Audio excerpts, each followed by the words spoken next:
चलिए बात करते हैं प्रदेश में अगले साल होने वाले चुनाव की तैयारी में तमाम सियासी दल जी जान से जुटे हुए हैं। बीजेपी भी मिशन 2022 की तैयारी में कोई कोर कसर नहीं छोड़ना चाहती है और इसी के मद्देनजर बीजेपी प्रदेश चुनाव प्रभारी आज उत्तराखंड के दौरे पर आएंगे। 2 दिवसीय दौरे के दौरान प्रहलाद जोशी चुनाव की रणनीति के लिए कई बैठकें करेंगे।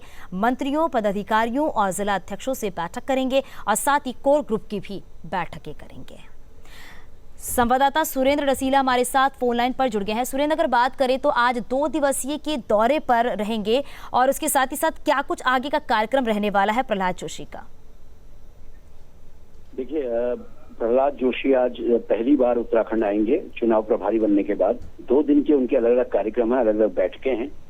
इनमें जिला अध्यक्षों के साथ भी बैठकें होनी है, प्रदेश पदाधिकारियों के साथ बैठक होनी है, कल कोर ग्रुप की बैठक होनी है, कल पत्रकारों को भी वो संबोधित करेंगे। यानी पूरे 2 दिन चुनाव की तैयारियां, चुनाव के लिए नेताओं को जो जिम्मेदारी दी जानी है उस पर चर्चा होगी और इसके साथ ही प्रदेश में किस तरह से सरकार के कार्यों को जनता तक ले जाना है, कैसे इसमें काम करना है, ये सारे मुद्दे होंगे जिस पर प्रहलाद जोशी अपनी बात रखेंगे। और प्रदेश प्रभारी से लेकर संगठन से जुड़े तमाम पदाधिकारी इन बैठकों में मौजूद रहेंगे। मुख्यमंत्री तमाम बैठकों में मौजूद रहेंगे और ये तय किया जाएगा कि किस तरह 2022 के विधानसभा चुनाव, जिसमें मुश्किल से अब करीब 3-4 महीने का वक्त ही रह चुका है, क्योंकि उसके बाद आचार संहिता भी लागू हो जाएगी और पूरे फुल स्विंग में हमें पार्टियां नजर आएंगी। तो इसलिए आज का जो 2 दिवसीय दौरा है उनका 16 और 17 सितंबर का, वो बड़ा महत्वपूर्ण है। जी शुक्रिया इस जानकारी के लिए। तो हमारे सहयोगी बता रहे थे कि 2 दिन का जो ये कार्यक्रम रहने वाला है, क्योंकि 2 दिवसीय दौरे पर रहेंगे प्रहलाद जोशी और बैठकों का दौर जारी रहेगा। क्योंकि इस बैठक की अगर बात करें तो मिशन 2022 को लेकर चर्चा की जाएगी, क्योंकि मुश्किल से 3 से 4 महीने का वक्त बचा है, क्योंकि 3 से 4 महीने के बाद आचार संहिता भी लग जाएगी। इसी को देखते हुए ये बैठकें बेहद ही महत्वपूर्ण है। उत्तराखंड कांग्रेस 17 सितंबर को देहरादून में बेरोजगारी को लेकर 100 दिन का कैंपेन लॉन्च करेगी और इसके साथ ही उत्तराखंड में 26 सितंबर को बूथ कार्यकर्ताओं को प्रशिक्षण दिया जाएगा।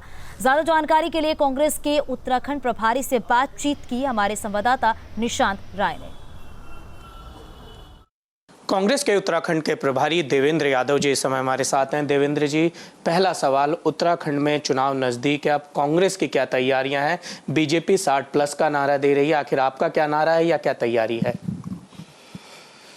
कांग्रेस पूरी तरीके से उत्तराखंड के चुनाव के लिए तैयार है।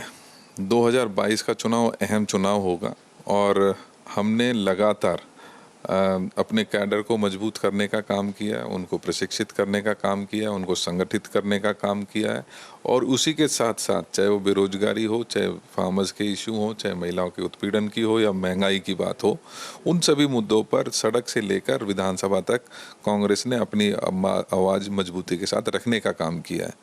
हम लगातार अपने साथियों के और जो आम जनता है, जनमानस है, उसके संपर्क में हमारे साथी बने हुए हैं। उनके दुखों में, सुखों में वो काम आने का काम कर रहे हैं।